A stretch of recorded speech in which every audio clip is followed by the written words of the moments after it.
Des candidats à l'élection présidentielle, mais pas sûr qu'ils pourront tenir jusqu'au scrutin. Les soignants dénoncent l'urgence dans laquelle se trouve l'hôpital public. Ils sont descendus dans la rue. Des défilés qui ont eu lieu dans toute la France. Beaucoup de colère que l'on peut lire sur les pancartes, mais aussi et surtout beaucoup de fatigue. L'hôpital va mal selon les soignants qui réclament plus de moyens, des bras et une reconnaissance de leur travail à sa juste valeur. Julien Gall, Sophie Lançon, Georges Pinel. C'est la colère qu'exprimaient aujourd'hui les soignants dans la rue. Tous demandent de meilleures conditions de travail. C'est un scandale en termes de rémunération. Une infirmière de nuit, elle gagne 1 euro de l'heure.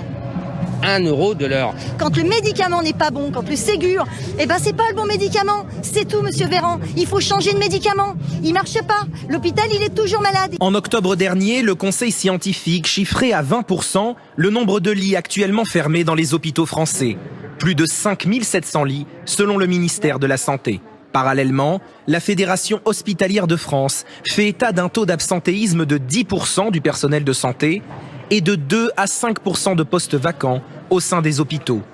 Un manque de lits, de bras et des urgences saturées, comme ici dans le nord de la France.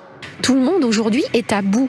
On reçoit dans notre bureau des gens qui sont à bout, qui n'en peuvent plus, qui pleurent.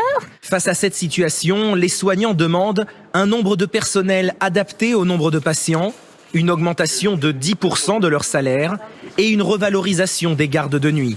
Ils dénoncent aussi une demande permanente de rentabilité.